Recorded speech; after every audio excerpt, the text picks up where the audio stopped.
Merci à tous et à tous d'être ici aujourd'hui. On est ici pour parler des vulnérabilités dans les soins et de ce que sont les vulnérabilités dans les soins. Je suis Sœur Claire, je suis membre de l'association CPC, qui est une association qui accompagne les personnes trans juste à bouger. Et pour aborder les sujets qu'on va évoquer aujourd'hui, là autour de la table, je ne trouve pas dans mes énoncés.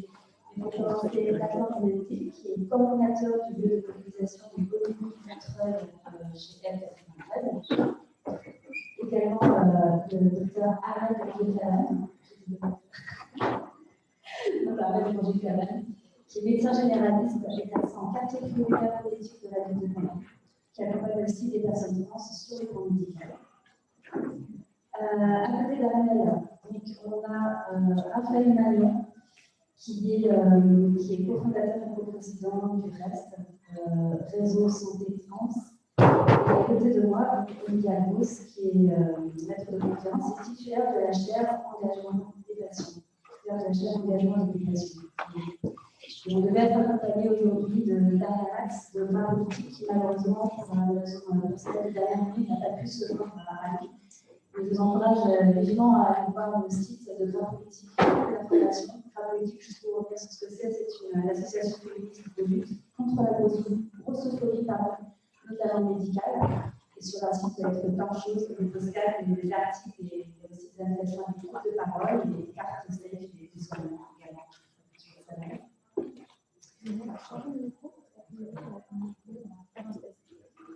Donc je change de micro, c'est mieux. C'est en ligne, le problème. C'est en ligne. Donc, on s'est réunis aujourd'hui pour parler de ce que sont les vulnérabilités en santé. De quoi on parle dans les vulnérabilités dans les soins, quels sont les impacts sur la vie quotidienne, mais également forcément dans la relation aux soins, en termes d'accès à la parole, en termes de qualité de soins, parce qu'on pense bien sûr au renoncement aux soins. Et c'est pour ça que pour parler de ces sujets, on a constitué en tout cas cette table ronde ensemble. Donc on a deux personnes qui viennent du monde associatif, en tout cas, avec Nathan et Raphaël. On a Ahmed, qui est médecin engagé aux côtés des personnes et des personnes trans. En tout cas, c'est comme ça qu'on s'est rencontrés. Et Olivia Rose, qui est chercheuse qui travaille spécifiquement sur le sujet, si je ne dis pas de bêtises, mais sur le sujet des vulnérabilités en santé, sur le sujet des injustices systémiques et leur impact sur les soins. Donc à partir de là, l'idée, bien sûr, c'est de croiser les expériences et les travaux des vécus de ces personnes pour voir à travers leur expérience qu'est-ce que cette vulnérabilité, ce qu'elle désigne, comment elle impacte au quotidien, voilà, transforme la relation de soins, et peut-être aussi quel niveau partenariat derrière est possible, est envisageable, lorsqu'on intègre ces vulnérabilités. Et du coup, je vais poser la première question, et je la jette au milieu, je vous en parler en fonction de qui veut répondre en premier. Et finalement, quand on parle de vulnérabilité en santé, à partir de vos vécus, de vos travaux, de vos pratiques, de quoi est-ce qu'on parle exactement?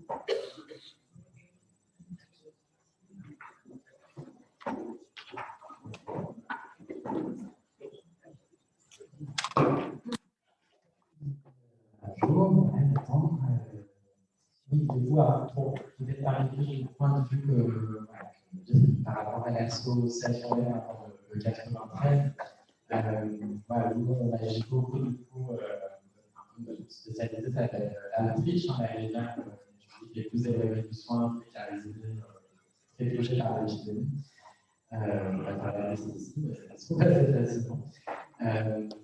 Du coup, nous, ce qu'on va voir sur ce territoire, et on voit d'autres aussi, par rapport aux personnes vivantes, c'est vraiment les difficultés liées aux droits ouverts, notamment tout ce qui est statut avec les sanitaires, etc. Du coup, déjà, de ne pas avoir accès aux soins et de aussi être sur des territoires qui sont des déserts médicaux, même si c'est des territoires très urbanisés. Et ça, c'est pour moi la première des vulnérabilités, en fait, pouvoir avoir accès aux soins et ensuite de des soignants, des spécialistes et généralistes.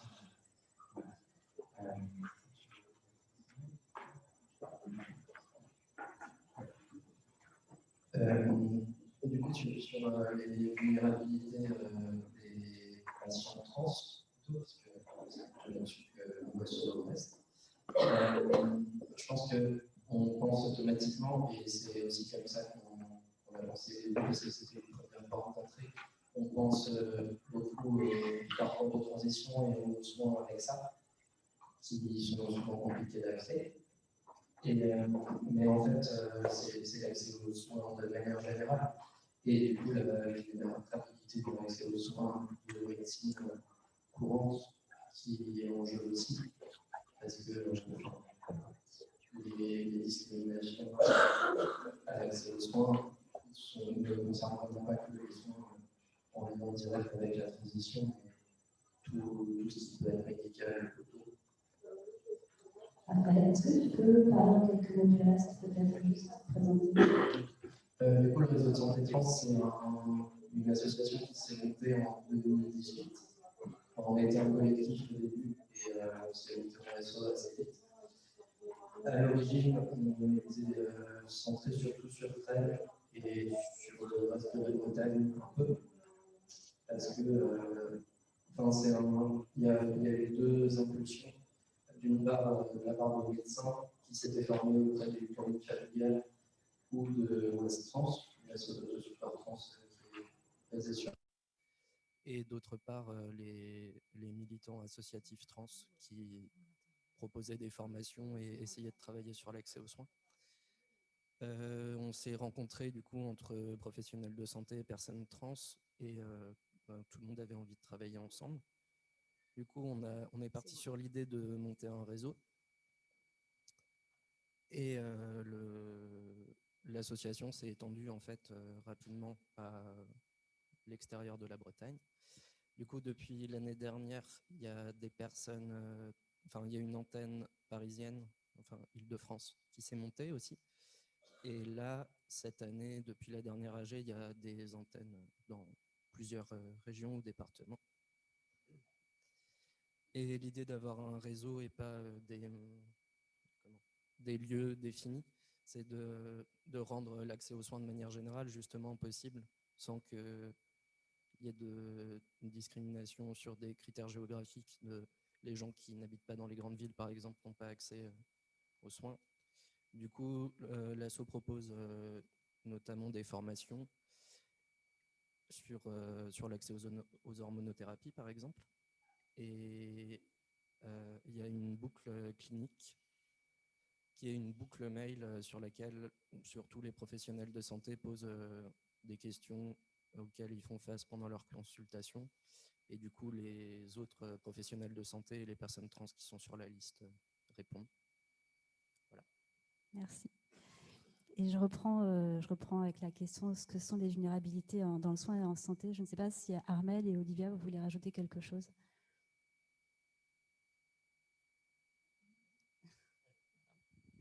Merci. Ouais, du coup, c'est vrai qu'en tant que médecin et pendant nos études, on nous parle pas mal de vulnérabilité. Donc, je ne sais pas quelle est la proportion de personnes professionnelles de la santé dans la salle, mais c'est vrai qu'on a toujours tendance à penser aux vulnérabilités qui sont préexistantes à la consultation et donc même aux personnes qui n'accèdent pas à la consultation.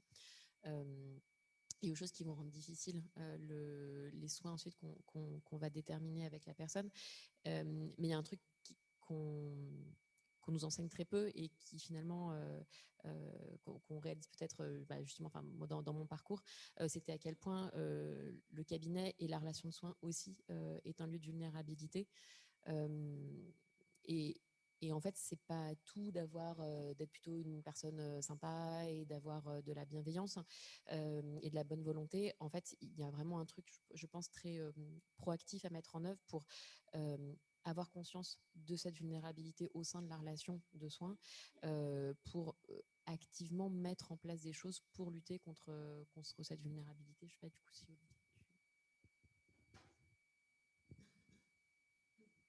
Oui, effectivement, les personnes qui se tournent vers les soins, elles sont dans une demande d'aide et c'est difficilement acceptable et compréhensible de réaliser que cette demande d'aide, elle peut se tourner, devenir un lieu de nouvelle vulnérabilité en fait, et un lieu traumatisant.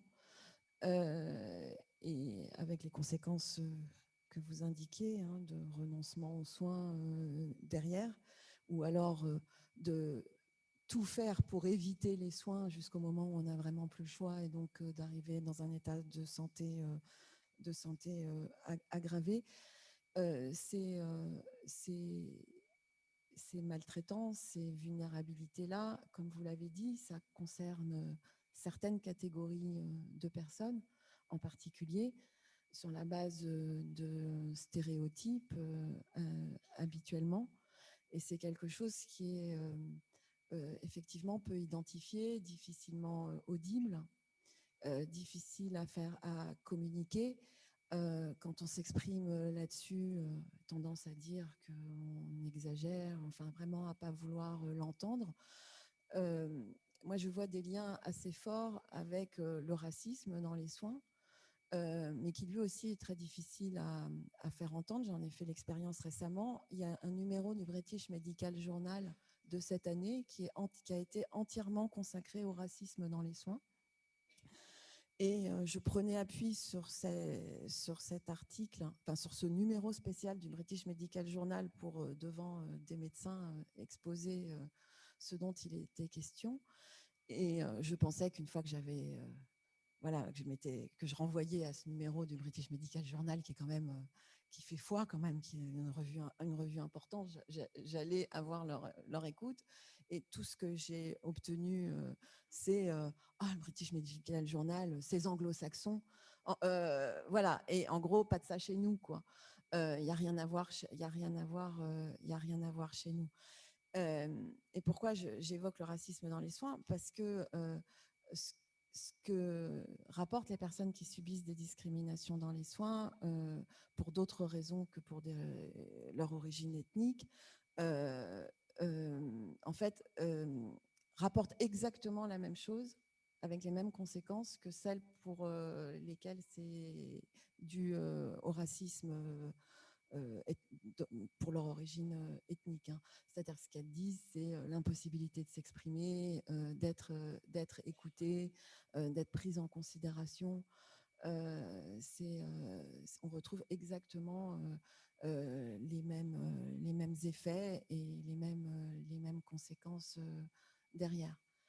Et c'est peut-être ça le lien que vous voyez avec mes travaux, parce que dans les deux cas, ce dont il est question, c'est d'injustice épistémique, c'est-à-dire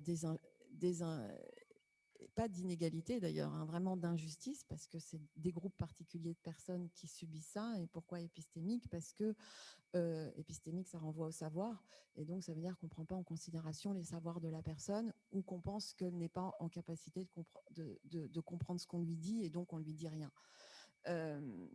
Et il faut absolument, il me semble, mettre aujourd'hui les injustices épistémiques à l'agenda des inégalités sociales en santé, d'ailleurs qu'on gagnerait à appeler injustice sociale en santé plutôt qu'inégalité, puisqu'encore une fois, ça touche, et vous êtes bien placé pour en témoigner, ça touche certaines catégories de personnes particulièrement.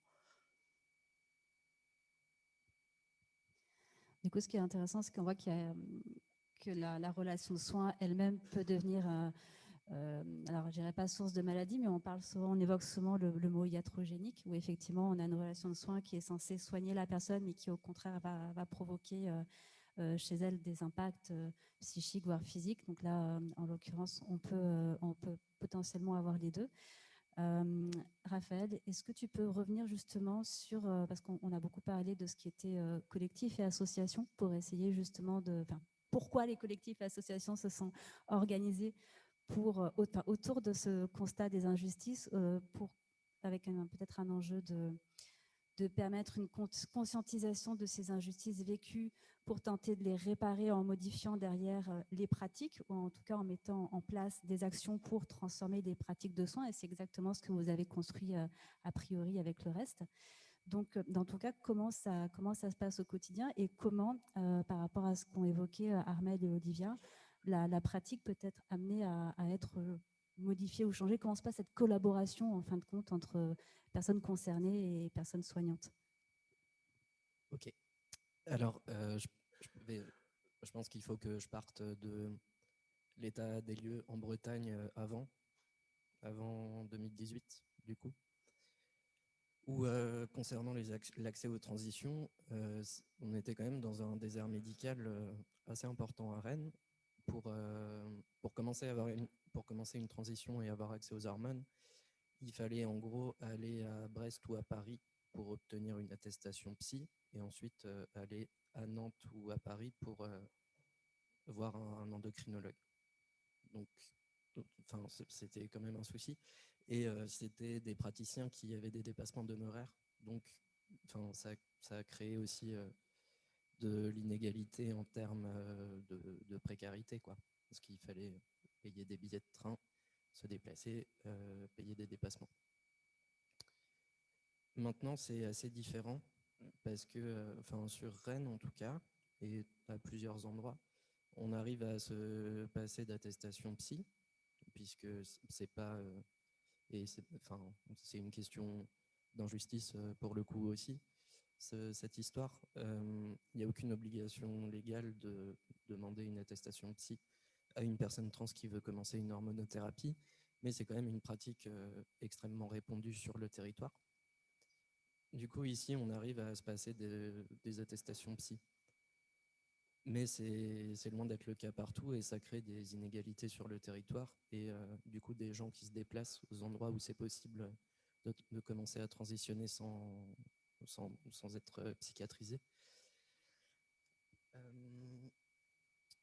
Et ces histoires de psychiatrisation, ça crée aussi des problèmes parce que globalement, les gens sont souvent obligés de voir des psys pour transitionner.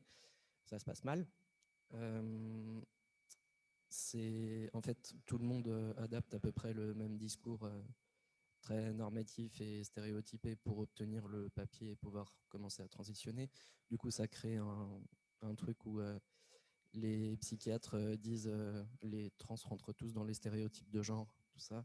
Et donc, c'est ça être trans. Donc, ça crée une sorte de cercle vicieux pourri qui ne fonctionne pas. Et en termes de santé mentale, c'est que vous imaginez que c'est pas terrible de devoir voir plusieurs psys avec qui ça se passe mal, où il y a de la maltraitance médicale et tout ça, et que ça se répercute évidemment sur la santé mentale des gens, qui ensuite auraient besoin éventuellement de voir des professionnels en santé mentale, qui pour le coup sont vraiment difficiles à trouver.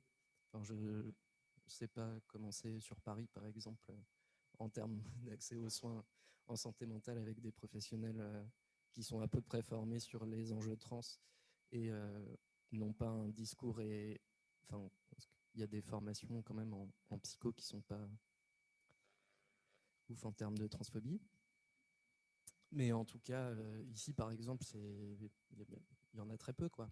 Et du coup, chez les hommes trans par exemple, la première cause de mortalité, c'est le suicide. Il y a quand même des enjeux forts autour de ça et la transphobie, elle est véhiculée notamment par le système médical. Donc ça tourne un peu en rond, quoi.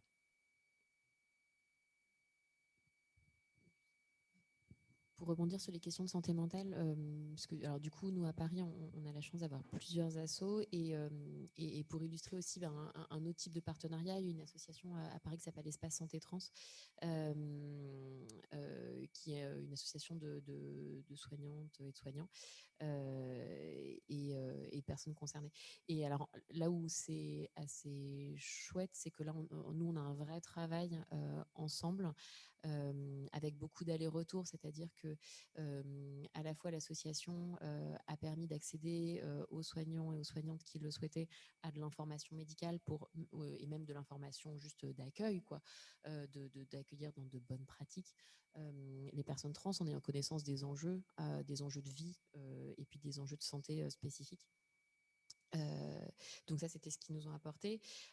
Après ça, du coup, nous, en retour, ça permettait qu'on puisse être plus nombreux, plus nombreuses à accueillir des personnes dans de bonnes conditions. Donc du coup, ça leur servait à eux. Et ensuite, à l'inverse, comme ils ont un gros pôle de santé mentale et qui font énormément de formations auprès des professionnels de santé mentale. Ça permet à nous, parce qu'en fait, on est assez souvent démunis, et tu as raison, toute la question, c'est de te dire, il faut trouver quelqu'un qui s'y connaissent suffisamment en transidentité pour pas mettre la transidentité partout, quoi, en fait. Et donc, du coup, nous, c'est assez facilitant aussi en tant que soignant. On peut renvoyer vers cet asso qui va avoir un réseau, qui va pouvoir ensuite réorienter. Et là où c'est assez très tranquillisant, c'est qu'en fait, il y a pas mal de personnes qui ont une double casquette dans l'association, qui sont à la fois des personnes trans et des soignants, des soignantes. Ce qui permet, je pense, en tout cas moi, ça me permet de rassurer les personnes que j'envoie en disant, oui, je sais, vous avez eu des expériences passées qui étaient compliquées, je sais que vous avez plutôt, vous êtes dans une optique de renoncement aux soins, mais là peut-être, je pense qu'on peut essayer d'avoir confiance, quoi.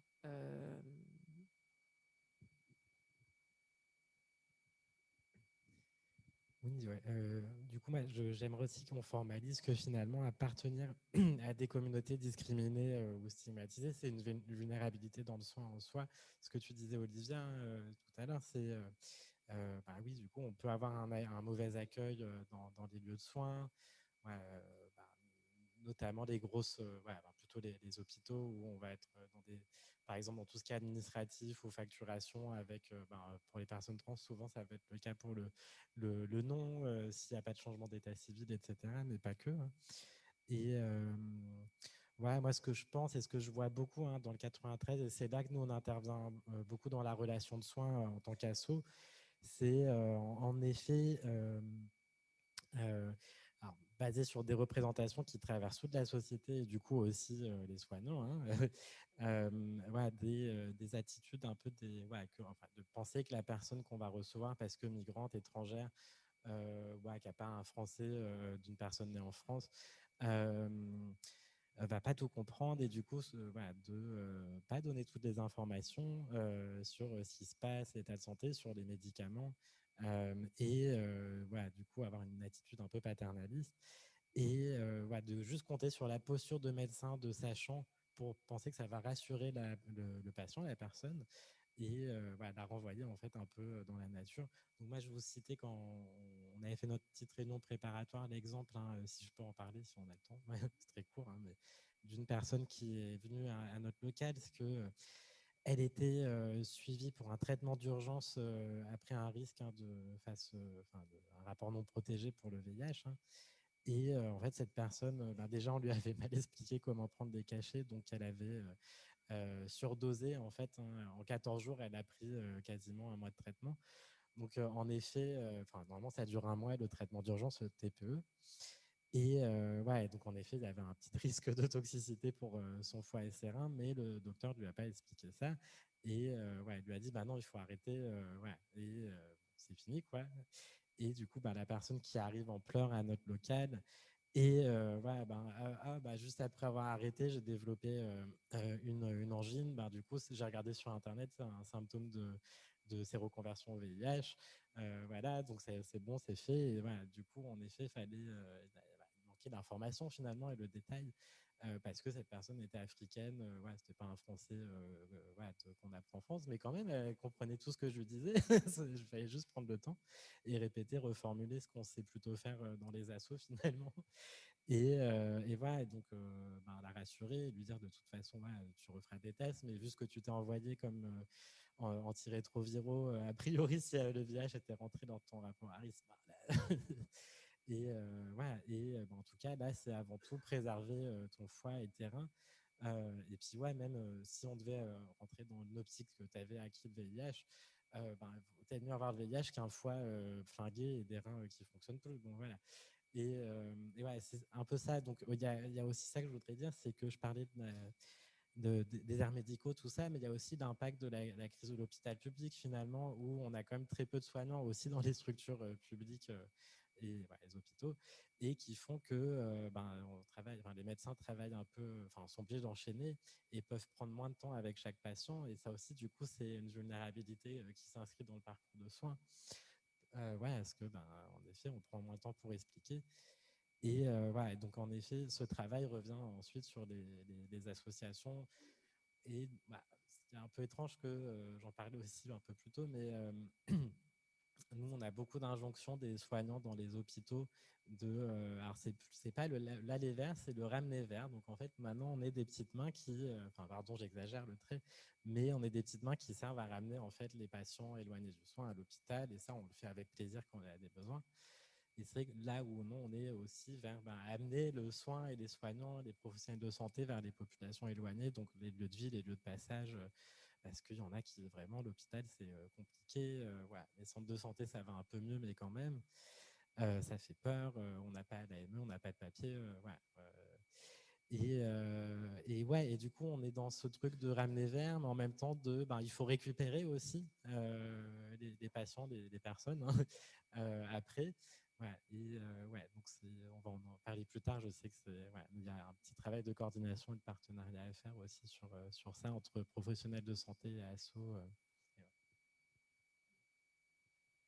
Olivia, vous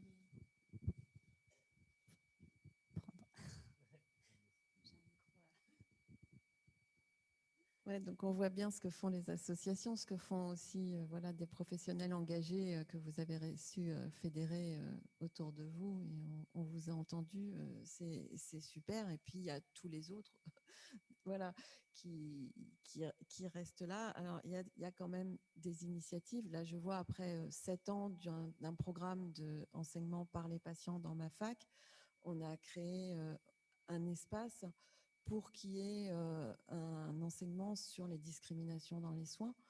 Et ce qu'on a fait, c'est qu'on a envoyé un message par les réseaux sociaux auprès des communautés en leur disant, voilà, si vous avez une expérience de discrimination dans les soins, traduisez-la en objectif pédagogique, faites-nous une proposition d'un cours et vous êtes les bienvenus, on a créé l'espace. Alors ça va vite pour le dire, ça a été un peu plus long pour préparer le département à accueillir ce type de proposition qui arrive donc directement de la communauté sur un thème pas si évident. Muriel Londe en particulier a fait un travail remarquable de littérature, enfin de recherche dans la littérature pour montrer qu'il y avait un sujet à l'équipe du département. Et donc là, on a les premiers cours qui démarrent, et le premier projet, c'est des personnes qui sont victimes de grossophobie dans les soins. C'est ce projet-là qui a été retenu, et l'idée, c'est que tous les ans, on change de groupe de personnes, en fait. Et donc, avec ça, on espère pouvoir toucher voilà, des personnes moins proches au départ, en tout cas, de ce type de sujet. Parce qu'en fait, le vrai challenge, c'est rendre ces questions-là audibles, entendables. Voilà, comme souvent, hein, comment rendre le sujet acceptable, en fait. Et alors, il y a un modèle que je commence à enseigner, sur lequel je viens d'écrire un article que je trouve vraiment intéressant, qui est le modèle de l'université de Buffalo. Et en fait, ils ont proposé un modèle sur les traumatismes liés aux soins. Et en fait, l'idée, c'est de dire aux soignants, et ça, je trouve ça mais remarquable, vous n'êtes pas là pour soigner les traumatismes, vous êtes juste là pour ne pas en recréer, quoi, pour ne pas en créer de nouveaux. Et déjà, dire à des soignants qui ne sont pas là pour soigner, je trouve qu'ils ont fait quelque chose Parce qu'évidemment, que la première tendance, c'est soigner. Et puis, le présenter de cette manière et le ramener à dire... Alors, ce qu'ils disent, c'est que les personnes arrivent déjà traumatisées, en fait. Et que du coup, les soins peuvent réactiver des traumatismes. Disons, quelqu'un qui aurait souffert parce qu'elle a... je ne sais pas, une maladie psychiatrique qui a été particulièrement, qui a souffert de violence, qui a connu la rue, qui a eu des atteintes à son autonomie, eh bien, elle sera, c'est ce qu'ils disent, particulièrement sensible à des atteintes à son autonomie si elle arrive dans les soins. Et du coup, ils ont travaillé sur tous les moments, tous les aspects qui affectent l'autonomie d'une personne dans les soins ou qui peuvent être potentiellement traumatisants. Et donc, ils ont vraiment fait un travail assez en finesse pour repérer. Alors, ça va passer de, je ne sais pas, avoir à répéter sans cesse son histoire, ou bien qu'on vous pose des questions sans vous dire quelle est l'intention de cette question, qu'on ne vous donne pas le choix à chaque moment Voilà, donc, et vraiment, ils l'ont travaillé très finement. Et du fait que ce soit modélisé comme ça, il y a des bouquins, il y a des articles, même si ce n'est pas très connu en France, voire pas connu, j'ai l'impression. Moi, je m'en sers quand même comme d'un levier et j'ai l'impression que quand je présente ce modèle, il est particulièrement acceptable. Donc voilà, je pense que là, maintenant, l'enjeu, c'est traduire un peu tous vos constats, toute votre expertise, tout ça, et essayer de l'amener au-delà en fait de ces milieux d'initiés. Et puis aussi, peut-être tout à l'heure, j'aimerais bien que dans la salle, il y ait des réponses aussi autour de cette question-là, parce que c'est aussi votre amener vers qui me fait penser à ça. C'est vrai que les patients partenaires, j'ai beaucoup vu, en fait, les professionnels ont tendance à les solliciter pour répondre aux limites qu'ils se voient eux. Alors, ils savent qu'il y a un problème d'observance des patients, donc ils se disent, je vais prendre un patient partenaire, il va m'aider à améliorer l'observance. J'ai un problème à atteindre cette population qui est éloignée des soins, donc je vais passer par un patient partenaire ou une association, ou, voilà, et qui va m'aider à toucher ces personnes-là. En gros, là où eux se sentent en difficulté.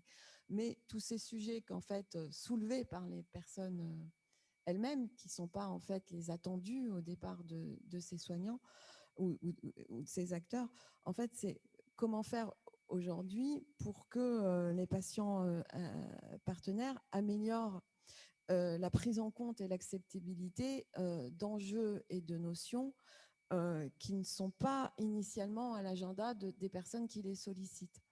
Comment faire pour, en gros, contourner un peu ou profiter des espaces qui sont offerts, mais pour amener des sujets, oui, c'est ça, qui ne sont pas dans l'idée première de ceux qui les sollicitent, un peu comme on a fait, nous, dans ce que je vous disais, avec les patients enseignants, où ça a pris 6 ans qu'on arrive à proposer un cours qui n'était pas du tout dans leur idée d'origine. Voilà, donc j'aimerais bien un moment que dans la salle, hein, peut-être que vous avez des exemples en la matière de commandes qui ont été légèrement déviées de leur programmation d'origine ou de manière de faire pour amener des sujets pareils. Donc en fait, il est 17h13 et on peut continuer à échanger entre nous, prolonger la table ronde, mais effectivement, on peut d'ores et déjà ouvrir les questions et les échanges avec la salle, parce que c'était aussi ce qu'on s'était dit en introduction ensemble, c'était que dès qu'on puisse amorcer en tout cas un échange autour des vulnérabilités et puis vous donner la parole aussi pour réagir et qu'on puisse échanger avec vous sur ces sujets. Ouais. Et c'est moi qui vais passer le micro du coup.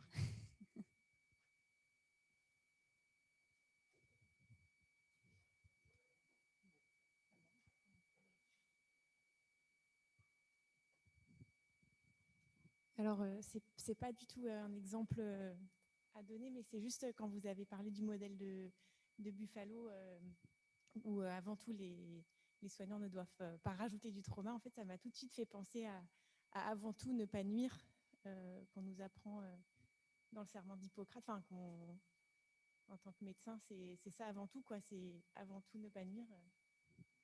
Voilà, bon, je voulais juste ça.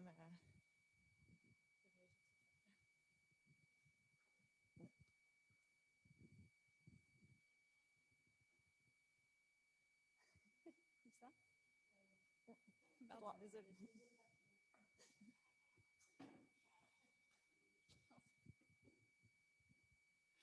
Merci.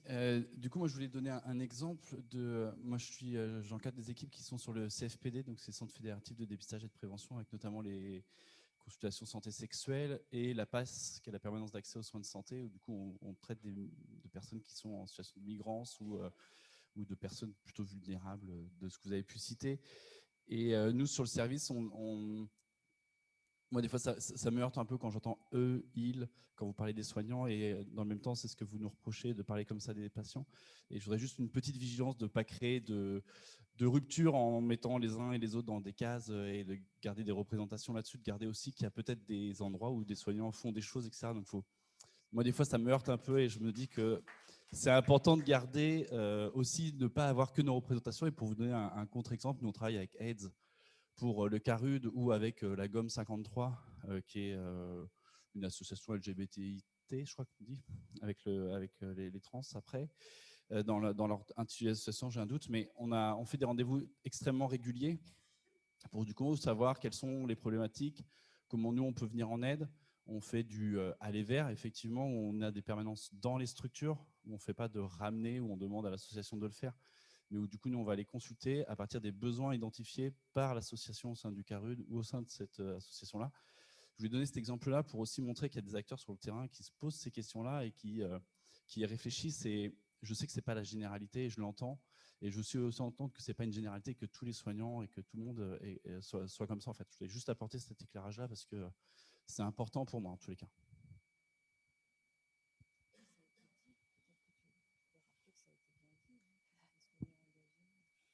Oui, c'était pour un peu répondre à Olivia Gross et un peu par rapport au thème des vulnérabilités qui, j'ai l'impression qu'elles sont le résultat en même temps du manque de professionnels de santé, mais des préjugés. C'est ça, enfin, je ne sais pas si monsieur des représentations. Ouais. Et quand on rentre en relation, quand certains professionnels de santé ou quand certains étudiants rentrent en relation avec des personnes qui sont dites comme vulnérables ou patients dits vulnérables, quand ils ont l'occasion de rencontrer ces patients, d'une certaine façon, les préjugés tombent, entre guillemets, quand on rencontre l'autre. Et moi, par exemple, j'ai créé une petite association de patients qui ont un handicap moteur, physique. Et on a organisé, parce que pour le moment, on n'arrive pas trop à rentrer dans l'enseignement et qu'on a des blocages institutionnels. Et par des webinaires, on arrive à rentrer en contact avec eux. Parce que là, il y a une problématique qui est comment on fait pour aller au-delà des blocages institutionnels.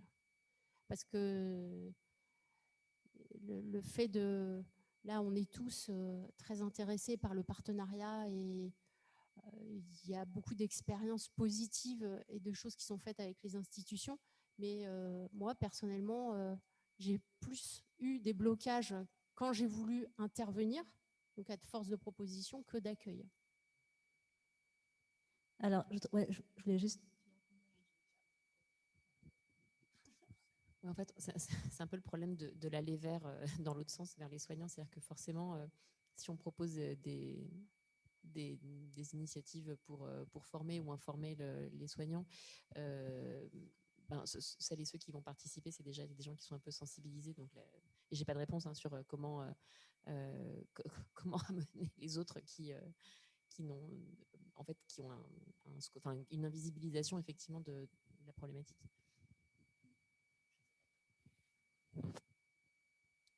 Moi, je voulais juste répondre à l'intervention de tout à l'heure. Enfin, l'objet du réseau de santé, c'est quand même une gouvernance partagée entre personnes trans et professionnels de santé. Du coup, dire qu'on passe notre temps à critiquer les médecins, ça me paraît quand même plutôt faux. Et proposer des formations qui sont systématiquement pleines et où il y a une liste d'attente, je pense que ça informe aussi sur le fait que oui, évidemment, il y a des médecins qui veulent s'impliquer. Mais ce n'est pas en faisant comme s'il ne se passait rien et qu'il n'y avait pas un problème de violence globale du système de santé envers les personnes trans et les minorités qu'on va avancer.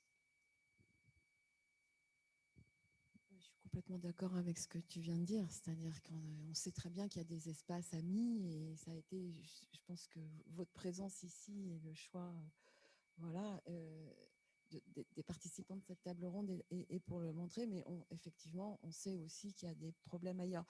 Et tout à l'heure, vous avez parlé du manque de soignants, du désert médicaux, etc. Et ça va être un problème aussi enfin, c'est un problème actuel. Pourquoi? Parce que la société est en train d'intérioriser qu'il n'y a pas de soignants et donc c'est devenu normal s'ils attendent des heures, s'ils n'y accèdent pas, si ça se passe mal. La société, voilà, à force d'entendre qu'il y a ces problèmes-là et de compatir, en fait, parce que tout le monde sait que les soignants sont au bord du burn-out, enfin, tout le monde a cette considération-là et en nous, quoi, parce que c'est réel. Mais avec le risque que du coup on soit conditionné à supporter encore plus de, d'attentes, de choses qui se passent pas bien. Et on va augmenter finalement le seuil de résistance des personnes. Et ça, je pense que que ça peut être grave. J'entends on commence à voir des morts, etc. Mais et il ne faudrait pas que cette empathie en fait qu'on ressent pour le système de santé actuel nous fasse tolérer l'intolérable. Oui. Je voulais répondre d'abord à la première. Il y avait quelqu'un d'autre? Dans le rapport à l'observance notamment. Par exemple, je me présente, je m'appelle Alexandre Berkès et notamment je travaille aux Hospices de Lyon où j'accompagne des projets d'engagement des patients et des aidants dans les services. Et effectivement, comme Olivier l'a mentionné tout à l'heure, on a à peu près 30 à 40% de nos projets qui sont des projets où on demande des patients qui interviennent comme père aidant, en soutien ou en accompagnement de leur père. Et près de la moitié d'entre eux, c'est des gens qui commencent par le biais de l'observance. Donc effectivement, ils viennent avec une problématique de professionnels et ce qui questionne, c'est ça. Et la plupart du temps, dès qu'on s'assoit collectivement avec eux, c'est-à-dire les professionnels et les patients, en très peu de temps, on déconstruit souvent le fait que ce n'est pas une question d'observance, mais par exemple sur le dernier qu'on a fait récemment avec des personnes qui étaient sur une trajectoire de sclérose en plaques, mais que c'était un rapport à l'autonomie. Ils n'étaient plus observants en traitement de fond parce qu'ils avaient senti qu'on les avait obligés à le faire. Et que ce n'était pas le traitement de fond, pas le traitement de fond, l'analyse objective du traitement de fond, mais le fait qu'ils n'avaient pas apprécié la manière où ils avaient l'impression de subir un traitement qu'ils n'avaient pas pleinement, c'était pas de l'autonomie, ils n'avaient pas formé eux-mêmes le respect à cette norme, elle ne faisait pas encore sens pour eux, cette norme qui allait déterminer leur quotidien. Et donc, pour dire que la plupart du temps, c'est effectivement une question aussi d'opportunisme, c'est que souvent, ça va venir d'une préoccupation des professionnels qui fait qu'ils vont y consacrer leur temps, leur intelligence et leurs compétences, mais que c'est souvent à travers l'exercice collectif avec les personnes concernées qu'on va réarriver sur les vrais leviers qui sont en amont. La question que j'avais pour vous, c'était... on vient souvent sur des questions justement individuelles versus collectives sur qu'est-ce qui détermine les comportements des professionnels de santé. Et là, on a dit, on ne peut pas s'attendre, je vous fais un parallèle avec notre milieu sur celui des patients partenaires, qui est celui où justement on se dit, on ne peut pas attendre que tous les médecins soient aient eu des expériences de vie, d'injustice, etc., pour y être sensibles, parce que justement, ce n'est pas sa volonté. On voit que la majorité des acteurs du champ sont souvent des gens qui ont fait l'expérience de certaines injustices. Ils sont aussi motivés, engagés, etc., parce qu'ils ont vécu eux-mêmes une forme de cette violence systémique, etc., qui légitime le fait qu'ils vont aller s'engager au quotidien pour le faire. Donc vous avez dit, je n'ai pas encore la réponse, mais je voudrais savoir si d'autres ont des stratégies qui sont mises en place pour sensibiliser des personnes au-delà du fait que donc ils ne vont pas se reconnaître ou se projeter dans ça parce qu'ils n'ont pas vécu, mais s'il y en a d'autres. Et la deuxième, c'est quoi vos arguments que vous avez, parce que ça peut nous servir nous aussi dans plusieurs cas, pour les arguments que vous répondez quand on vous parle de la différence entre l'accès des soins pour des médecins traitants en France qui touchent des millions de personnes et l'accès aux soins, les soins de transition par exemple. Et de cette là, souvent, on va nous amener l'argument à l'inverse, de nous dire, mais c'est tellement particulier que d'abord, il faut s'occuper de l'accès aux soins de tout, et des enfants de 3 ans, etc., etc. Puis après, on verra encore le côté cerise sur le gâteau, quoi. Ça, on verra après quand on aura réglé les problèmes de fond. Donc, c'est quoi que vous répondez en général? Comment vous déconstruisez ça? Qu'est-ce que vous amenez comme argument pour avoir une réelle discussion, justement, qui ne subordonne pas vos problématiques à celles des autres?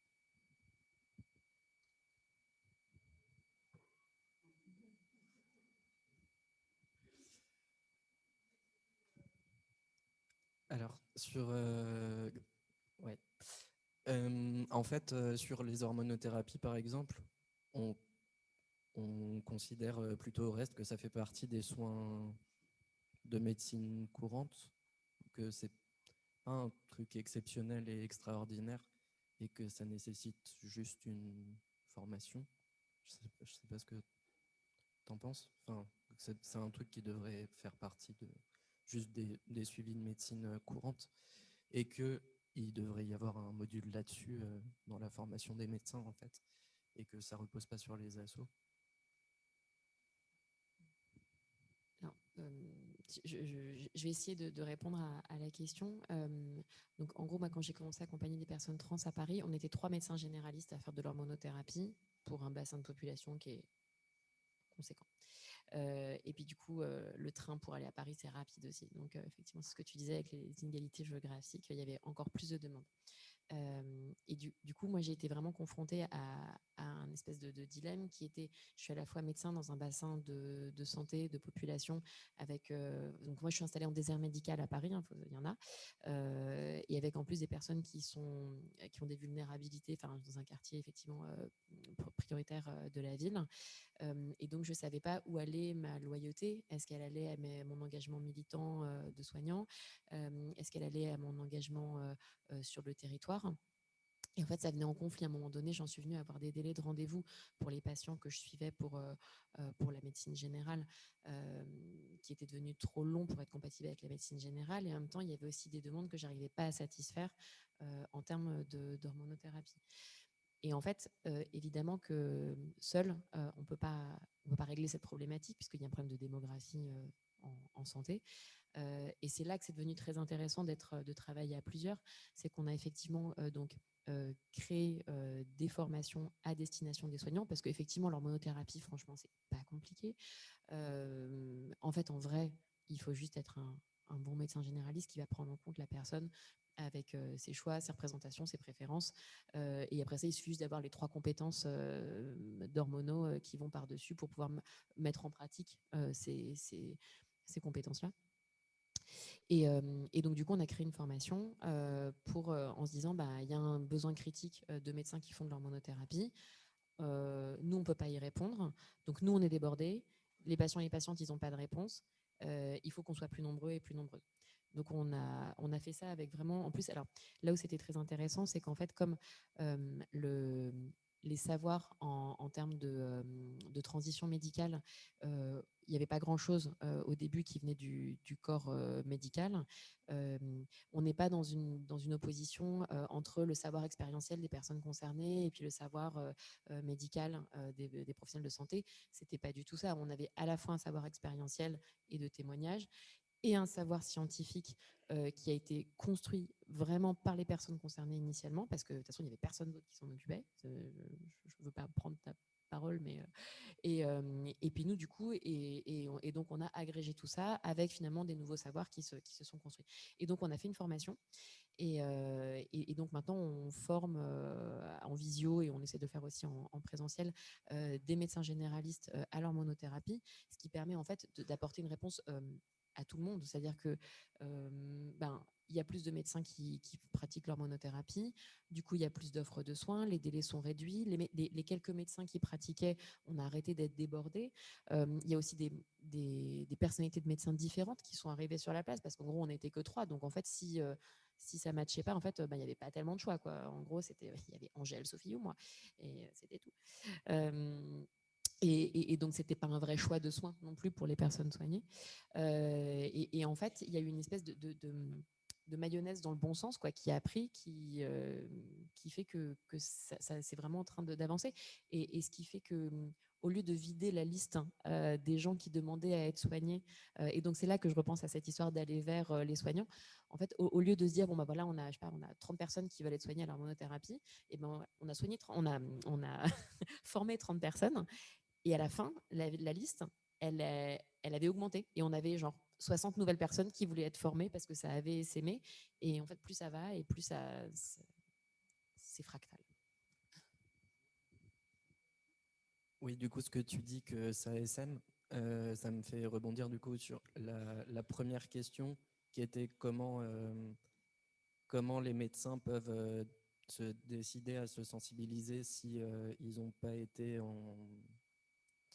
en présence d'une personne, je ne sais plus ce que c'était la formulation. Oui, ok, oui. Pour moi, c'est effectivement comme ça aussi par les autres médecins que ça passe.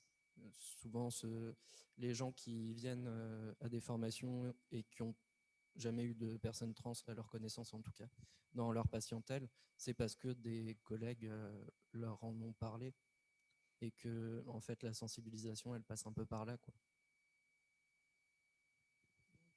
Et même sans le fait, pardon, même sans le fait d'avoir vécu une injustice, à un moment donné, on a quand même toutes et tous la volonté de faire du travail bien fait. Et en fait, quand on se rend compte qu'on a des limites,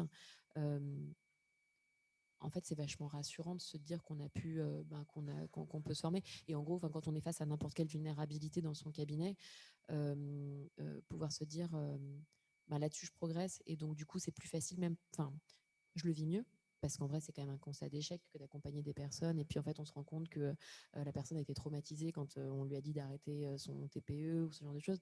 Donc, en fait, je vais être hyper cynique, mais en fait, ne serait-ce que pour se sentir bien soi en tant que soignant, en fait, tout le monde a y gagné. Enfin, je pense que le levier, on est dans une société très individualiste. Ben, ok, utilisons cet individualisme. Et si ça permet que tout le monde soit mieux soigné, si les soignants ils se sentent plus contents d'eux, ben ok, profitons-en, quoi.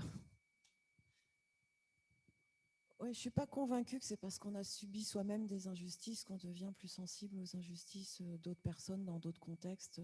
J'y crois pas trop à ça. Je pense, on aurait tendance à avoir envie d'y croire, hein, mais je suis pas sûre. Quand j'étais dans l'associatif, je faisais une colonie de vacances pour les enfants qui avaient la maladie de mon fils, et c'est une maladie où ils subissent beaucoup le regard des autres, et qui est très violent chez les enfants en cours de récré, etc., parce qu'ils sont différents physiquement.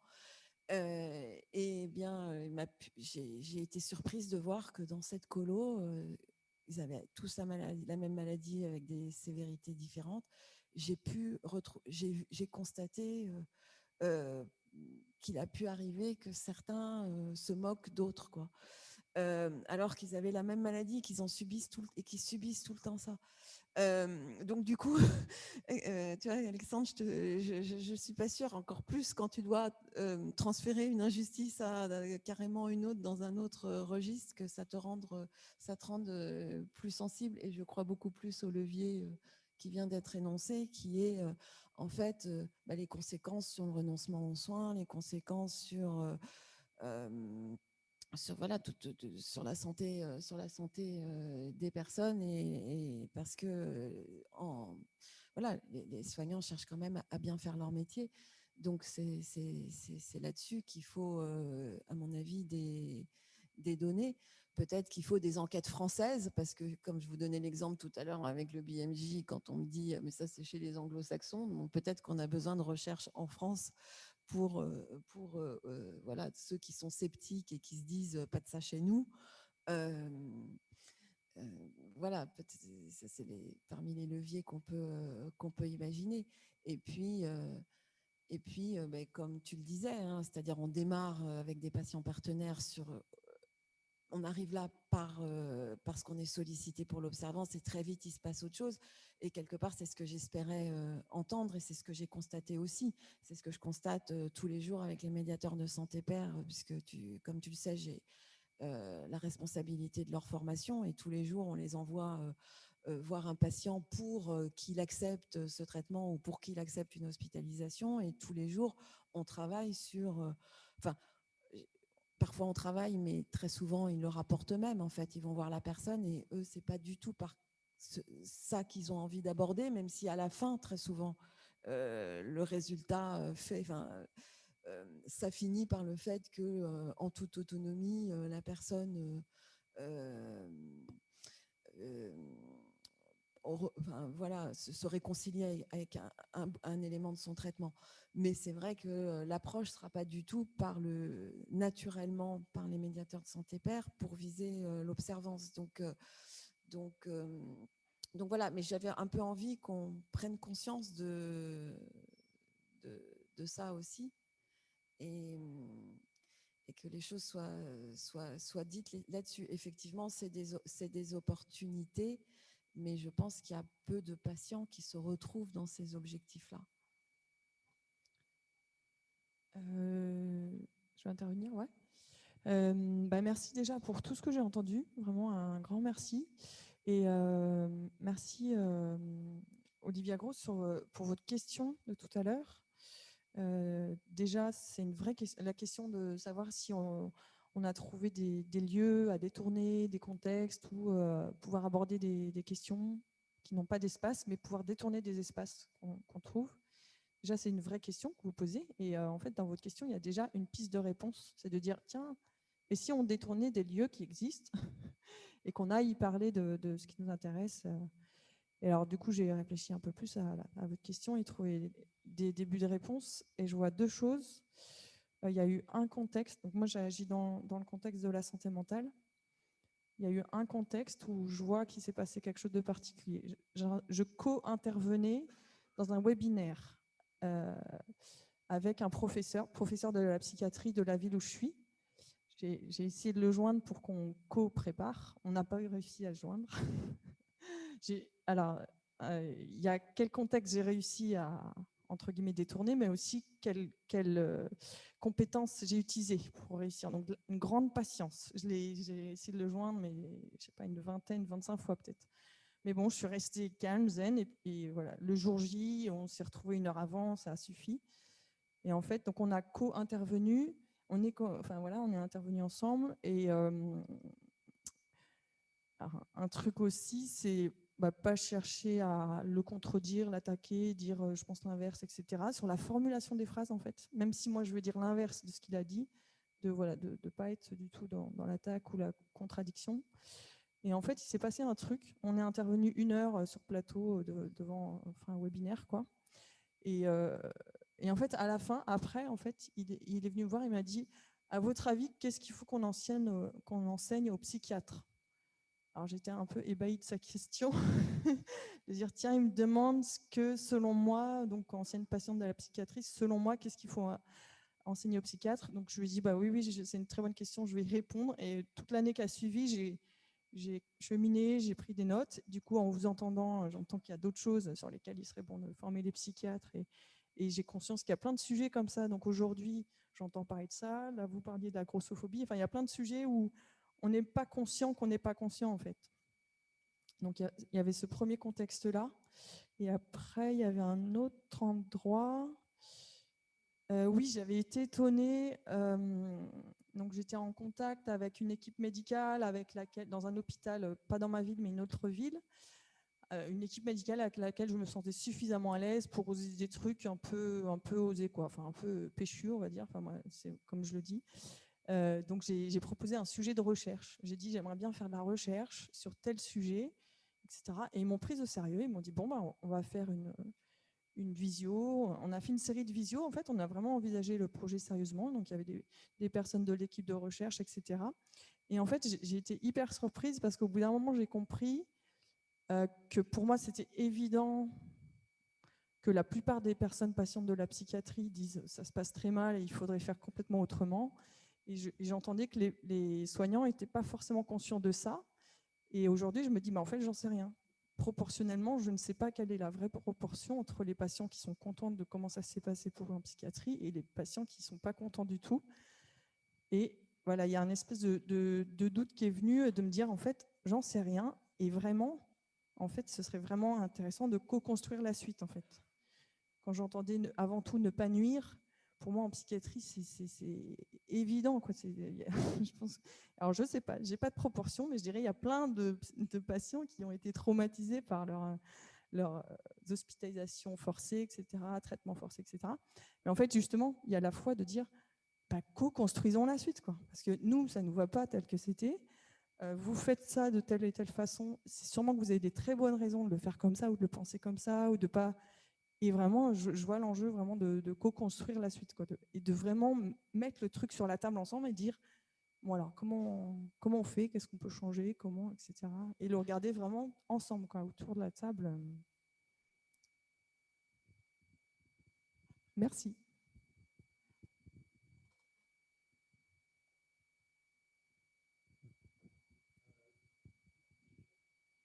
Oui. Philippe Carasvan de Montréal. Écoutez, moi j'ai une petite réflexion à faire sur cette. Je veux dire, j'étais très sensible et très touché par surtout quand vous avez bien exprimé le cercle vicieux qui s'installe à un certain moment. La chose qui me dérange un peu, c'est que souvent, du moins chez nous, je ne sais pas si c'est le cas ici, mais le réflexe qu'on a face à ça, c'est de penser que ce qu'il faut faire, c'est changer le médecin. Et pour le changer, il faut lui donner de la formation. Il n'y a rien qui va de soi dans ça, pour moi. C'est un peu notre rapport, en tout cas mon rapport au partenariat, c'est que le partenariat, c'est un focus sur la relation, pas sur changer. Si on n'est pas satisfait de la relation, il ne s'agit pas de changer les médecins. En tout cas, pas que. Ce qui m'intéresse aussi, puis je pense une des zones un peu plus où on regarde moins, c'est qu'est-ce que le rapport de la médecine face aux gens en situation de vulnérabilité nous révèle sur les limites de la médecine, sur l'impuissance, sur le rapport à la spécialisation des savoirs. Il y a plein de choses qui se passent là-dedans. Je ne sais pas c'est comment ici, mais si on parle juste des médecins qui accompagnent les patients trans, chez nous, à Montréal, c'est assez difficile de continuer à être un généraliste en faisant ça. Les gens qui font ça font presque uniquement ça. Et là, il y a un deuil du généralisme à faire. C'est que même si ça m'intéresse, est-ce que je suis prêt à laisser tomber ma façon de... Et donc, ce rapport à la spécialisation des savoirs, à l'impuissance, puis donc, voilà, je suis loin d'être convaincu que c'est juste en les formant, en donnant de la formation, en sensibilisant. Puis encore là, il faudrait être créatif aussi parce que, encore une fois, chez nous, il y a trois grands... La plupart des études démontrent assez bien que les grands déterminants pour si on adhérait ou si j'adhérais au programme de vouloir changer les médecins, ben souvent, on réalise que les éléments les plus puissants sont la facturation, les normes, donc ce qu'on est obligé de faire, et le plus puissant de tout, c'est probablement de les renseigner sur leurs pratiques, d'avoir des données proposées de façon non moralisatrice, non jugeante. Souvent, c'est le pouvoir des chiffres aussi. On a réalisé... chez nous, il y a quelques années, un sous-ministre avait décidé simplement de donner à tous les chirurgiens toutes les données que la régie avait sur eux, c'est-à-dire le temps du post-op, le temps d'hospitalisation, la quantité de complications chez chacun de leurs patients. Puis juste le fait de leur avoir donné ces données-là, on a vu un gros changement dans les pratiques. Il y a beaucoup de choses qui se sont améliorées en soi parce que les gens, dès qu'on réalise... Fait que voilà, c'est juste un petit commentaire pour revenir à la relation peut-être plus qu'à vouloir changer. Non, mais d'abord, un problème complexe, il n'appelle pas une solution unique. Et je peux être que d'accord avec toi que la formation seule ne suffit pas. Et il y a autre chose, par exemple, que tu n'as pas mentionné au-delà de la spécialisation des savoirs, etc. C'est le rôle des représentations sociétales et de la société qui joue aussi autant chez les médecins que chez les tout-venants. Et qui est très important pour faire bouger les choses. On vient de le voir là avec le débat en France sur la fin de vie, comment en très peu de temps les choses tournent et au point que le comité consultatif national d'éthique produit un avis favorable à l'aide à mourir, alors que dans le passé, c'est tout le temps exprimé contre. Voilà, donc une société est mûre pour certaines choses avec beaucoup de choses. Enfin voilà, là, ça s'est passé au niveau certainement sociétal avant que. Et puis, voilà. Et donc, il n'y a pas que la formation ou que changer les médecins. C'est effectivement un ensemble de choses et de sujets traités, mis sur la table et de la recherche contextualisée. Je pense que la recherche aussi aide beaucoup. On vient de l'entendre dans l'exemple sur la psychiatrie, et je le disais précédemment. Non, je trouvais intéressant ce que vous disiez, effectivement, parce que je suis d'accord aussi, il n'y a pas une seule solution, ce n'est pas forcément uniquement la formation, et effectivement, c'est beaucoup plus sociétal que ça. C'est vrai que là, je viens de faire j'ai fait mon mémoire de M2 justement pour essayer de comprendre justement ce qui ne collait pas en gros, je caricature, mais ce qui ne collait pas dans la relation de soins entre on dirait personnes trans et soignants. Et en fait, ce qui est vraiment remonté, c'est une épistémologie de la qualité, mais ce qui est vraiment remonté, c'est qu'en fait, il y avait un échange et un dialogue impossible parce que en tant que personne trans, on est fatigué de se raconter en permanence, où on se préserve pour ne pas être exposé à de nouvelles stigmatisations, à de nouvelles violences. Donc, on va ressortir à la personne en face de nous la même histoire en permanence. Et la personne en face de nous va recevoir cette même histoire en permanence de la part de la majorité de ses patients, de ses patientes, et va l'intérioriser comme étant la norme. Et ça, c'est le cas pour de multiples sujets en termes de vulnérabilité. Là, on prend le sujet de le cas de la transidentité, mais c'est absolument pas le seul. Et en fait, moi, ce qui m'a vraiment frappée dans ce travail de recherche, c'est vraiment cette impossibilité de communication, de relations de soins, tout simplement. Elle était impossible parce que besoin de se préserver d'un côté et d'accéder à son traitement pour pouvoir survivre et accéder à une vie vivable. Et de l'autre côté, on reste finalement figé dans des représentations ou parce que l'autre nous donne quelque chose que l'on pense être la vérité. Et donc, on est dans cette impasse totale. Donc, comment on fait pour en sortir? Quels espaces de confiance?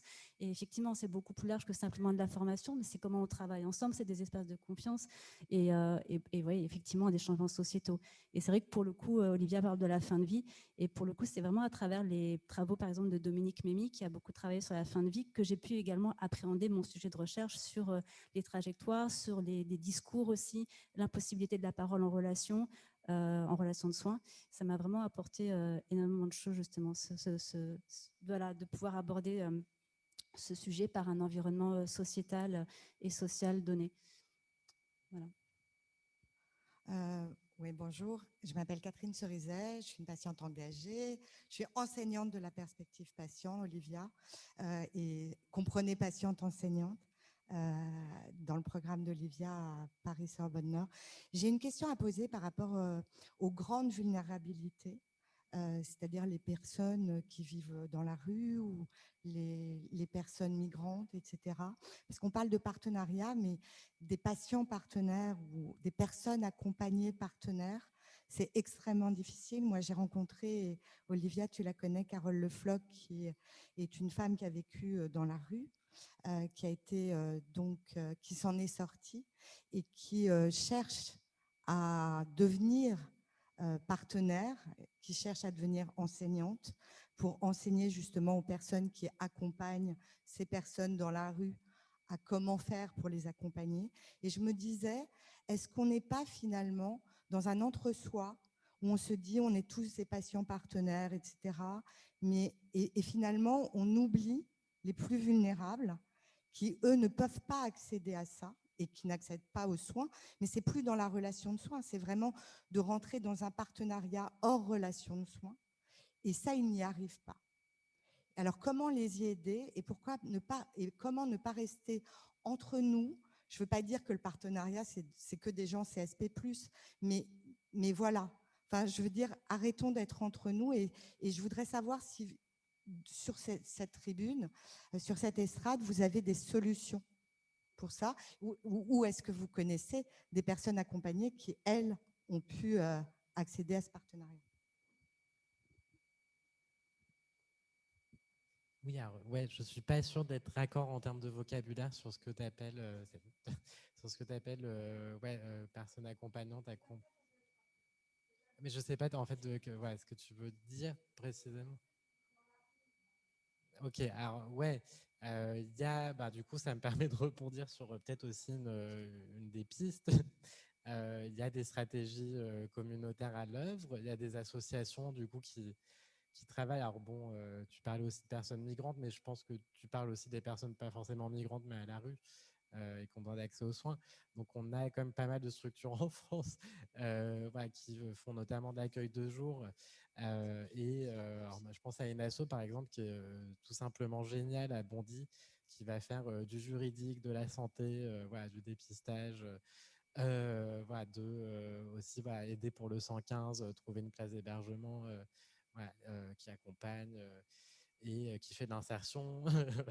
Et il y a quand même des stratégies qui soient communautaires ou pas, ou associatives. Alors c'est vrai que c'est pas forcément formalisé comme ce qu'on entend beaucoup qui est à la mode, patients partenaires, patients experts, que sais-je, des stratégies associatives, mais qui en tout cas rapprochent le soin ou amènent vers le soin des personnes en grande précarité.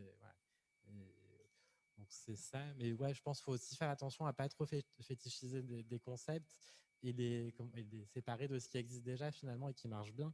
Ouais, moi, je suis pas fan du terme patient expert, hein, parce que ça coupe aussi finalement d'expériences collectives et associatives. Et ce qu'on peut dire du communautaire, hein, parce que le communautaire finalement, c'est réunir des personnes qui vivent la même problématique, les faire réfléchir ensemble à ouais, comment trouver des solutions, etc. Mais voilà, il y a des expériences qui existent et vraiment la force du collectif, c'est ça, et on le voit sur plein d'exemples, hein, mais ouais, et je comprends que sur certaines pathologies, notamment un peu rares, on a moins d'assauts, même si ça, il y en a quand même beaucoup. Euh, mais ouais, plutôt qu'aller chercher des personnes un peu isolées qui sont concernées par une pathologie, c'est vrai que ouais, stimuler à la création de collectifs ou d'associations ou se rapprocher d'associations déjà existantes, c'est quand même plus aidant parce qu'on se base sur un savoir collectif, que ça soit en termes de même tout bêtement d'observance ou ouais, vie avec, etc. Hein, ouais. Bonjour. Merci pour vos témoignages et retours qui suscitent beaucoup de questions et du coup tout le monde se bat pour, pour partager des questionnements, réflexions. Et en fait la mienne, je me suis posé la question tout à l'heure quand je me souviens plus de votre prénom en blanc, quand vous avez dit qu'il n'y avait pas besoin d'attestation de psy pour... et moi, j'en étais restée au niveau juridique à justement une attestation obligatoire d'un psychiatre. Et après, je me suis dit, mais il parle d'hormonothérapie, peut-être que moi, je suis restée sur la chirurgie, enfin bon, bref. Et du coup, après, je me suis dit, est-ce que finalement, le cadre juridique aussi, mais après, c'est le regard qu'on porte aujourd'hui en France sur ces questions-là, est-ce que le cadre juridique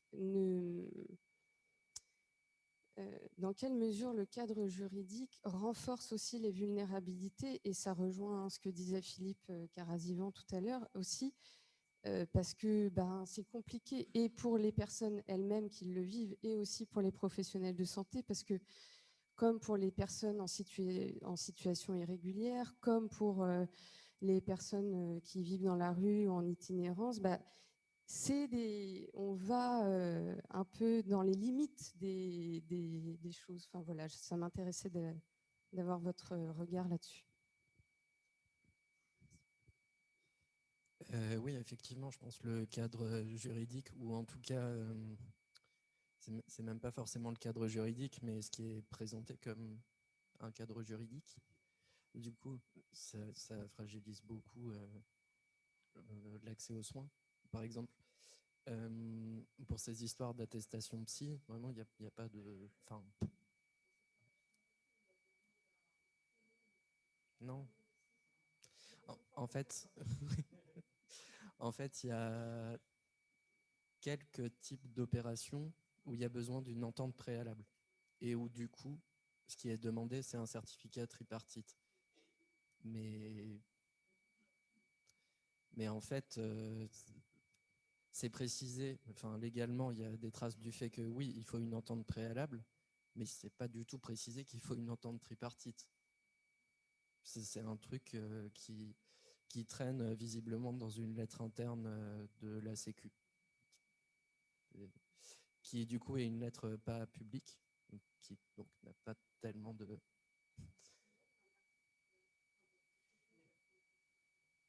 Mais du coup, ce truc de certificat tripartite, il est utilisé dans plein de cas et c'est hyper fragilisant effectivement sur l'accès aux soins. Parce que par exemple, il y a des CPM qui demandent ça juste pour l'obtention d'une ALD, ce qui ne fait pas sens, puisque ça voudrait dire qu'il faut voir 3 spécialistes avant d'obtenir une ALD qui est censée faciliter l'accès aux soins. Enfin, donc oui, ça tourne en rond. Oui. Juste de façon, parce que moi, ça m'évoque ce que vous décriviez, c'est le renforcement de comportements qui peuvent justement générer des vulnérabilités. En fait, même chez des soignants, des soignantes qui auraient voulu faire mieux. Et c'est vrai que parfois, ça peut être aussi un peu décourageant. J'ai en tête, donc là où je suis installée, il y a énormément de personnes migrantes avec des situations qui sont hyper complexes, qui rendent même, au-delà de potentiellement la vulnérabilité qu'il y a dans mon cabinet, c'est moi en tant que médecin, ça rend mon travail très difficile de pouvoir répondre aux demandes des personnes, aux demandes de santé, aux demandes globales. Et en vrai, c'est très chronophage, c'est très déroutant, c'est même désespérant parfois. Et clairement, parfois, ça serait plus facile de soigner des angines dans le 16e arrondissement. Voilà. Et ça peut renforcer une fois qu'on a été beaucoup confronté à des choses qui préoccupent. Quand on rentre chez soi, ça reste en tête. Je vais être extrêmement pragmatique, hein, mais en fait, la consultation, c'est la même que je passe 3/4 d'heure à essayer de joindre Pôle emploi pour réactiver les droits d'une patiente qui n'a pas d'aide sociale, ou que je diagnostique une mycose de l'ongle, c'est la même rémunération. Et parfois, je pense qu'il y a des gens qui peuvent un petit peu s'essouffler.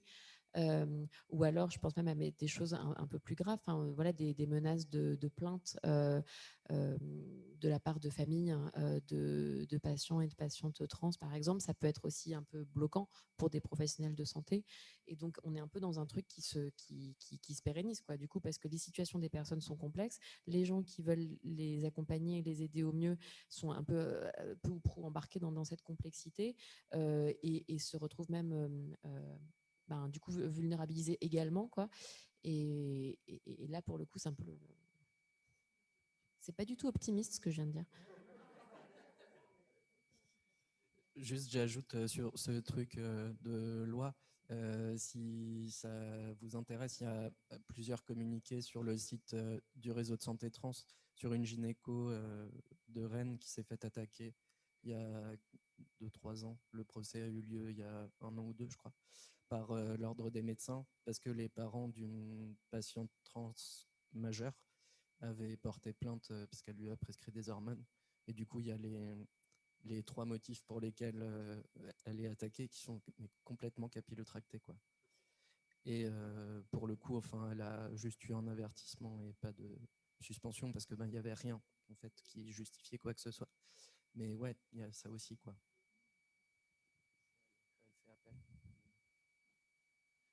Je voulais vous remercier pour cette formation que vous avez donnée pour vos collègues. Je voulais savoir si dans la formation, vous aviez introduit des personnes concernées par des trajectoires trans, et si oui, si elles étaient rémunérées. Je voulais savoir si vous aviez utilisé pour la formation des œuvres artistiques, comme toute cette année, il y a le film Petite fille qui est resté sur Arte. Et la deuxième question, c'était, je voulais savoir s'il y avait un annuaire des personnes qui avaient suivi la formation et si vous aviez eu des retours de personnes concernées qui avaient consulté. Et puis enfin, la troisième chose, c'est de savoir si les sages-femmes ont un accès à cette prescription ou si elles pourraient l'avoir. Voilà. Donc, alors sur la construction et le fait d'administrer la formation, on l'a vraiment construit, en gros, pour être très, très, très synthétique, il y a une partie sur accueil des personnes trans et enjeux de santé qui est donné par une personne concernée. Ensuite, il y a une partie sur l'automédication à la fois féminisante et masculinisante qui est aussi donnée par des personnes concernées. Et à la fin, il y a une partie, donc ça fait à peu près la moitié de la formation. Et l'autre moitié de la formation est faite, a été faite par les médecins, mais du coup vraiment avec les savoirs à la fois de la littérature médicale récente, mais aussi des expériences des personnes concernées pour les données. Et donc, il fait à peu près l'autre moitié. Donc, on est vraiment sur 50-50. Après, sur la question de la rémunération, alors, les personnes concernées qui donnent de leur temps, ça se fait sur leur temps associatif. Et donc, pour celles qui sont rémunérées par les associations, elles sont rémunérées. Nous, par contre, les médecins, on le fait sur notre temps off. Donc, c'était bénévole. Mais on ne désespère pas. Là, a priori, dans pas très longtemps, on va former un centre de santé sexuelle. Et comme du coup, les associations se faisaient rémunérer, ils ont dit, vous voulez pas être payés, vous aussi, les médecins? On a fait, ouais, Donc pour la première fois, on va... Il y avait une dernière question. Ah oui, les sages-femmes. À ma connaissance, les prescriptions des sages-femmes sont extrêmement limitées. Donc je crois que c'est aujourd'hui pas possible. Bonjour tout le monde et merci à nouveau pour vos témoignages. J'avais une question presque peut-être épistémologique de l'usage du terme vulnérabilité. J'ai l'impression que la vulnérabilité fait porter la responsabilité de la situation à la personne concernée. Et j'ai l'impression que c'est le pendant de la discrimination. Alors peut-être que je me trompe, mais est-ce que, voilà, quelle a été peut-être l'origine de l'arrivée du terme vulnérabilité et pourquoi est-ce qu'il aurait été préféré au terme de victime de discrimination ou autre?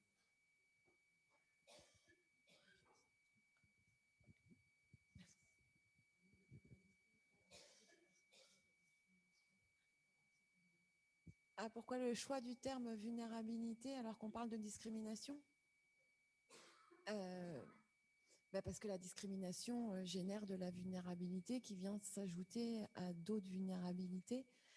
Donc, c'est de la vulnérabilité dans les soins telle qu'elle est éprouvée. Elle peut être éprouvée dans certains parcours.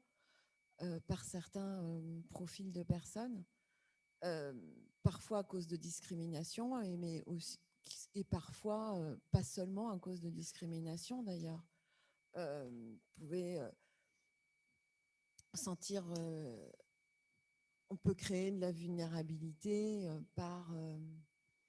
du fait de certaines pratiques ou de certaines lois qui existent, au départ bien intentionnées pour protéger les personnes ou protéger la société dans son ensemble, mais qui, quand vous le subissez, crée de la vulnérabilité parce que ça ne correspond pas à vos valeurs et à votre demande à un instant T. Donc la vulnérabilité dans les soins, à mon avis, voilà, les discriminations y contribuent, mais pas seulement. Donc je pense que c'est plus large que les seules discriminations. Je ne sais pas si je réponds à votre question. C'est pour ça qu'il valait peut-être mieux parler de vulnérabilité dans les soins que seulement de discrimination. Je sais pas si... du coup, moi, je voulais réagir sur deux points. Un point qui était sur la question de est-ce que la participation de personnes concernées peut aider à lutter contre les vulnérabilités. Il y avait une question pour savoir comment on fait pour qu'il y ait des personnes diverses qui participent justement et que ce ne soit pas uniquement des personnes CSP+. Et là, moi, je suis sociologue, je suis enseignante-chercheuse ici à l'EHESP. Et j'accompagne beaucoup de mémoires, alors pas sur les patients experts, mais sur la paire aidance et le développement de positions de médiateurs santé-pair, paire aidant. Et je vois dans les mémoires qui se multiplient en ce moment, moi j'en accompagne beaucoup parce que j'ai travaillé sur le programme Un chez soi d'abord, qui est un programme d'accès au logement pour des personnes sans domicile avec des troubles psychiques. Et je vois les mémoires sur la paire aidance qui se développent sur la paire aidance pour des personnes en situation de prostitution, la paire aidance pour des personnes en situation de précarité, sortie de rue, la paire aidance pour des personnes en situation de handicap. Et je trouve que ce que ça pose comme question récurrente, mais je ne vais pas refaire la session de ce matin sur la professionnalisation, mais c'est aussi la question de dans quelle situation sont mises aussi les personnes, c'est-à-dire comment elles sont rémunérées. Souvent, elles peuvent intervenir à temps partiel. Est-ce qu'elles ne sont pas mises dans des situations de précarité perpétuée? Est-ce que dans quel parcours elles s'inscrivent derrière aussi? Est-ce qu'elles vont être, par exemple, pour une personne en situation de prostitution, est-ce qu'elle va devoir s'identifier comme personne ayant été prostituée, et est-ce que pour la suite de son avenir professionnel, est-ce que c'est ça qu'elle souhaite?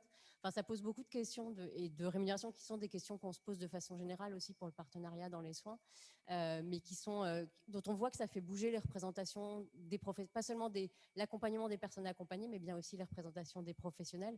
Moi, sur Un chez soi d'abord, j'ai vu les professionnels se déplacer du fait d'avoir un collègue médiateur santé-pair, mais ça pose aussi la question de comment est-ce qu'on travaille avec les équipes pour effectivement accueillir des personnes concernées et pas les mettre en situation de difficulté aussi. Et je pensais à une autre question qui est la question de la complexité de ces situations de vulnérabilité cumulées. Là, aujourd'hui, je travaille sur la question de l'accès aux soins somatiques pour des personnes qui vivent avec des troubles psychiques. On parlait de chiffres, il y a une perte d'espérance de vie de 13 ans pour les femmes et 16 ans pour les hommes, pour les personnes qui ont reçu un diagnostic de troubles psychiques sévères. enfin dit sévère en tout cas. Et en fait, quand on travaille là-dessus, on se rend compte que les situations sont extrêmement contrastées et que souvent, en fait, les personnes qui sont le plus en difficulté sur leurs soins, ça recoupe des questions de discrimination, du fait d'être sans cesse ramené à ces troubles psychiques quand on vient pour une plainte somatique, mal au ventre, mal à la poitrine, c'est parce que vous êtes angoissé et du coup, en fait, on ne regarde pas si la personne n'a pas une occlusion intestinale ou si une embolie pulmonaire. Enfin, il y a vraiment des situations assez graves qui sont produites. Mais souvent, on se rend compte qu'il y a des situations aussi de difficultés cumulées, précarité, isolement, accessibilité des lieux de soins, y compris en termes cognitifs.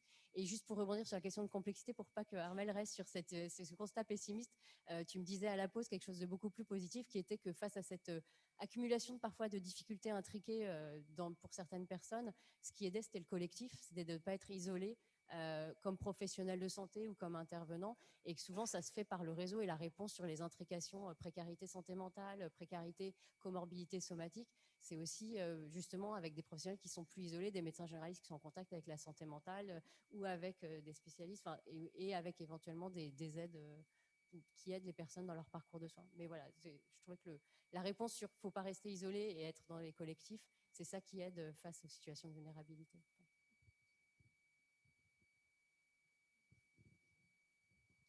Je voulais juste répondre un petit peu. C'est vrai qu'au sein de l'association Accept ST, par là-bas, c'est une association d'usagères qui a été créée par des femmes trans, travailleuses du sexe, migrantes, séropositives, et qui effectivement, à l'origine, essayait déjà de faire en sorte que les personnes concernées puissent avoir accès aux soins, puisqu'elles n'étaient pas acceptées par les professionnels de santé à l'époque. C'était en 2010, en tant que travailleuse du sexe, migrante et trans. Et que ce que je voulais dire, et c'est vrai que tout l'enjeu de l'association, ça a été de se structurer autour de différentes sphères où il y a aussi bien du lien communautaire et de la convivialité que de l'accompagnement aux droits sociaux, tout ce qui est juridique, l'accès à la santé. Donc tout ça cohabite ensemble.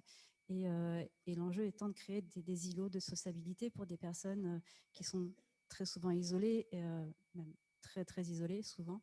Et on a pu voir d'ailleurs pendant le Covid, on a préparé une publication qui doit sortir bientôt d'ailleurs chez Accept ST. On a pu voir pendant le Covid à quel point ce maillage et cette proximité avec les personnes avait permis, dans un temps de très forte précarisation de l'existence des personnes, qui étaient fortement renvoyées au stigmate, justement, en période de pandémie, à quel point ce maillage communautaire avait pu contribuer à accompagner des personnes dans leur quotidien et à faire en sorte qu'elles puissent continuer quand même à avoir accès aux soins, aux traitements, VIH, au dépistage, et quand même, parce que c'est vrai qu'à travers, puis on en avait parlé pendant la préparation de la table ronde, hein, mais c'est vrai qu'à travers l'épisode de Covid, ça a pu raviver nombre de traumas vécus par certaines personnes, justement, ce qui a pu renforcer l'isolement. Donc voilà, c'est ce réseau communautaire pendant l'épidémie, enfin la pandémie.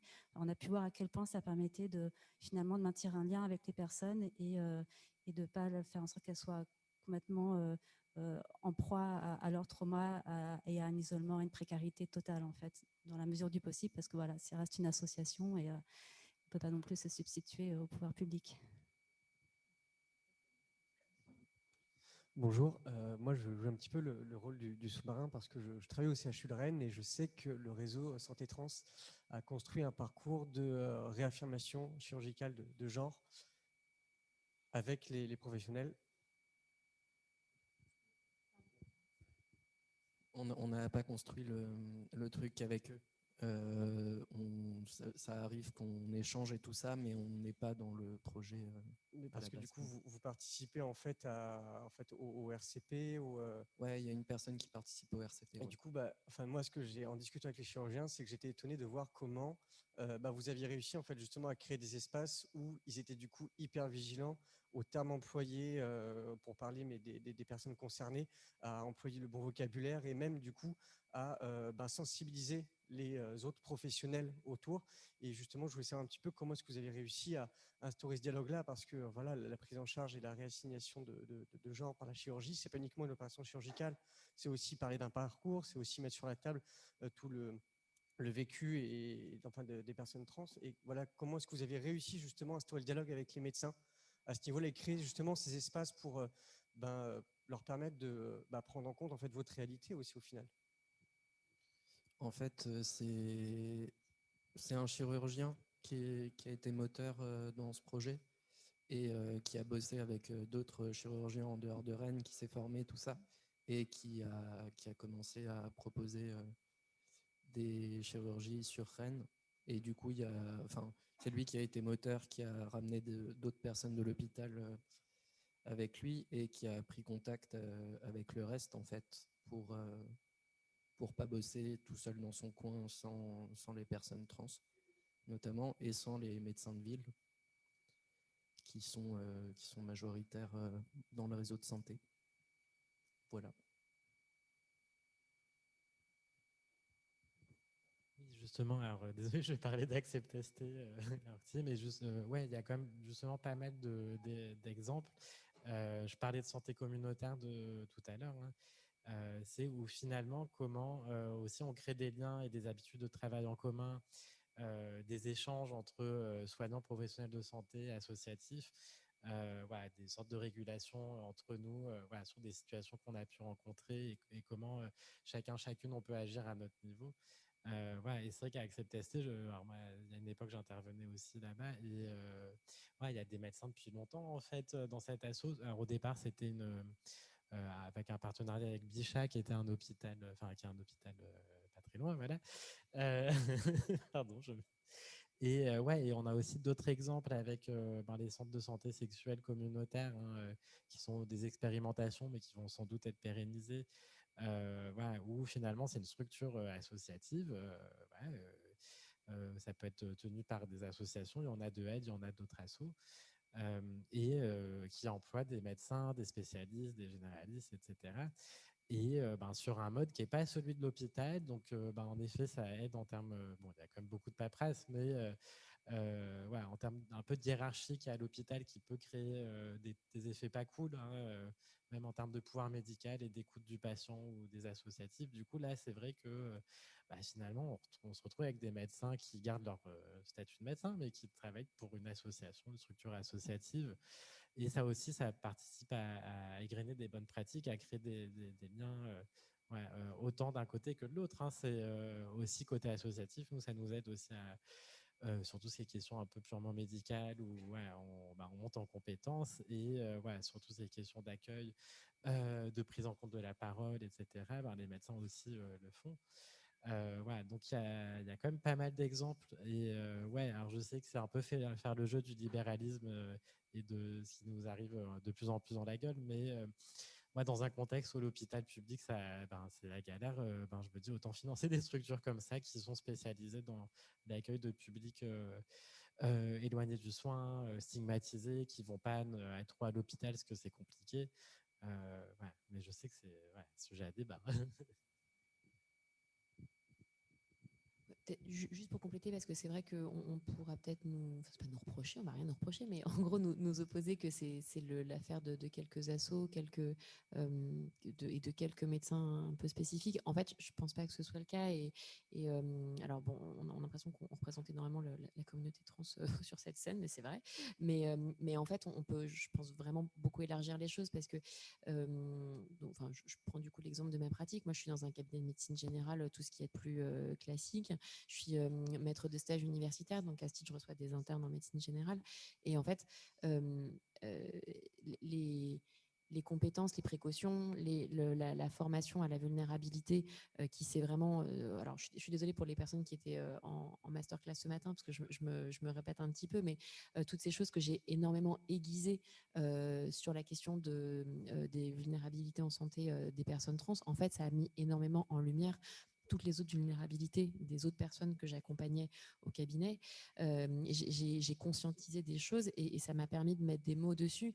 Et quand je suis en consultation avec mes étudiantes et mes étudiants, on le verbalise énormément et en fait ça permet que elles et eux ça leur donne à voir, en fait, c'est-à-dire que les personnes nous donnent à entendre et ensuite en les rendant témoins de ces consultations, ça leur donne à voir. Et en fait, alors certes, c'est qu'un étudiant par semestre, mais comme on est quand même plusieurs médecins, petit à petit, ça égrène. Et donc là aussi, il y a une sorte de ruissellement. Et je sais que la nouvelle génération voit beaucoup plus de choses, entend beaucoup plus de personnes, et du coup se sensibilise beaucoup plus.